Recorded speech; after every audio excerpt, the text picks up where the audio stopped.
Hi നമസ്കാരം, ഞാൻ പ്രിയങ്ക. എല്ലാവർക്കും പാഷൻ ഫ്രൂട്ട് കിച്ചണിലേക്ക് സ്വാഗതം.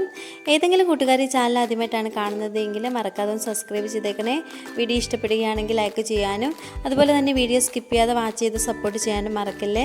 ഞാനിന്നിവിടെ തയ്യാറാക്കാൻ പോകുന്നത് ചിക്കൻ കറിയാണ്. ഒരു വെറൈറ്റിയിലാണ് ഞാൻ ചെയ്യുന്നത്. അപ്പം നമുക്കിതെങ്ങനെ തയ്യാറാക്കാൻ നോക്കിയാലോ.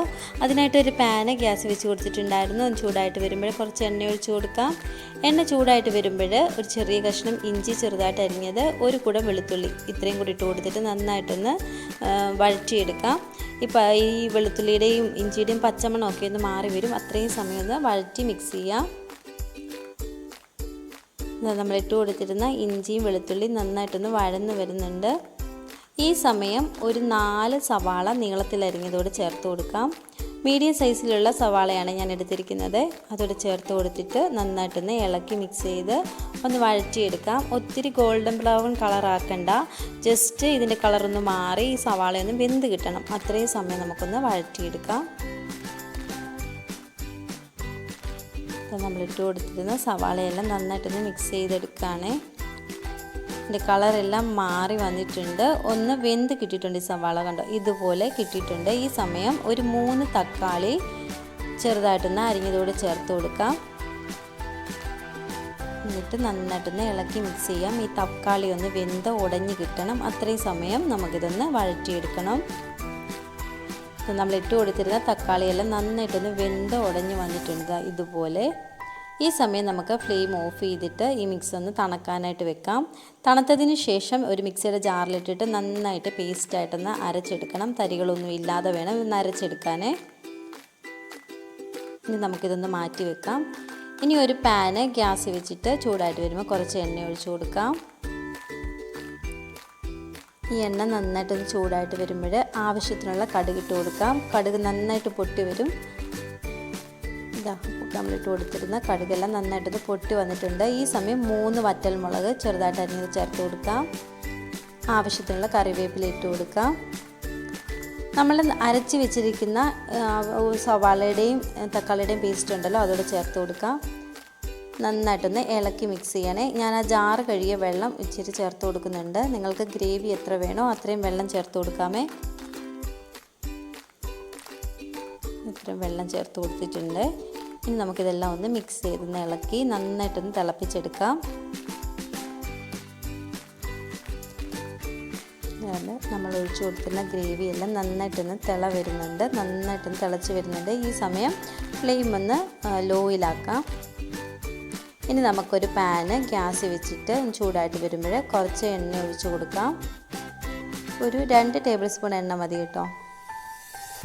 എണ്ണ ചൂടായിട്ട് വരുമ്പോൾ നമുക്കിതിനകത്തോട്ട് ആവശ്യമായിട്ടുള്ള പൊടികൾ ചേർത്ത് കൊടുക്കാം.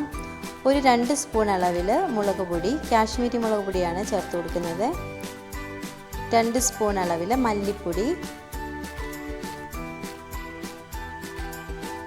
ഇനി ഒരു 1.25 സ്പൂൺ അളവിൽ ഗരം മസാല പൊടിച്ചത്.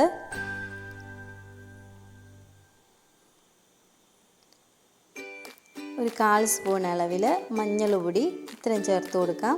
എന്നിട്ട് നന്നായിട്ടൊന്ന് വഴറ്റിയെടുക്കണം. ഫ്ലെയിം ലോയിലാക്കണം, ഇല്ലെങ്കിൽ ഈ പൊടികളൊക്കെ കരിഞ്ഞു പോകാനുള്ള ചാൻസ് ഉണ്ടാവും. അതുകൊണ്ടാണ് ഇതൊന്ന് ജസ്റ്റ് ഒന്ന് മിക്സ് ചെയ്ത് കൊടുക്കാം.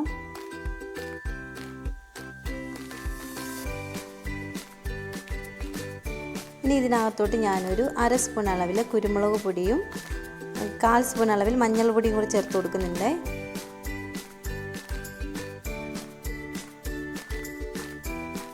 ഇതെല്ലാം നമുക്ക് നന്നായിട്ടൊന്ന് മിക്സ് ചെയ്ത് ഒന്ന് മൂപ്പിച്ചെടുക്കാം. ഇതിൻ്റെ പച്ചമണമൊക്കെ ഒന്ന് മാറി വരും. അത്രയും സമയം നമുക്കിതൊന്ന് നന്നായിട്ടൊന്ന് മൂപ്പിച്ചെടുക്കണം.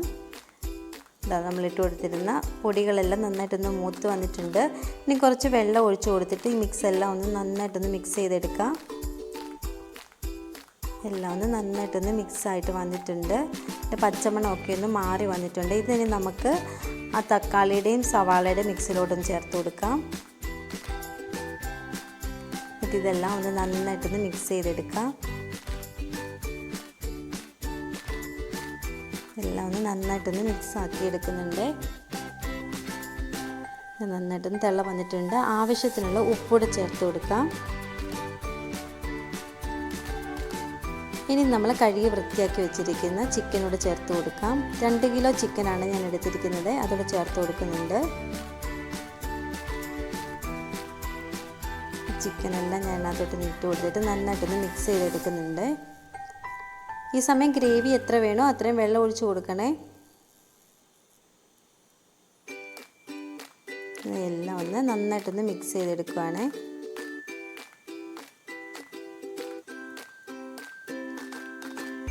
നമ്മൾ ഇട്ട് കൊടുത്തിരുന്ന ചിക്കൻ എല്ലാം ആ മസാലയിൽ നന്നായിട്ടൊന്ന് മുങ്ങി കിടക്കുന്നുണ്ട്. ഇനി നമുക്കിതൊന്ന് അടച്ചു വെച്ചിട്ട് നന്നായിട്ടൊന്ന് വേവിച്ചെടുക്കാം. നന്നായിട്ടൊന്ന് വെന്ത് വന്നിട്ടുണ്ട്, എണ്ണയൊക്കെ തെളിഞ്ഞ് വന്നിട്ടുണ്ട്. ചിക്കനെല്ലാം നന്നായിട്ടൊന്ന് വെന്ത് വന്നിട്ടുണ്ട് കേട്ടോ. വളരെ പെട്ടെന്ന് തയ്യാറാക്കി എടുക്കാൻ പറ്റുന്ന നല്ലൊരു അടിപൊളി ഡിഷാണ്.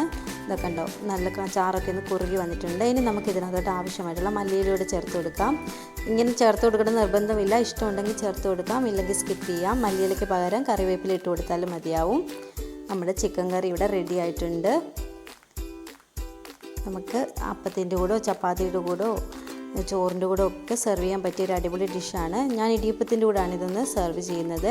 അപ്പോൾ എല്ലാവരും ഒന്ന് ട്രൈ ചെയ്ത് നോക്കാം, നല്ലൊരു അടിപൊളി ഡിഷാണ്.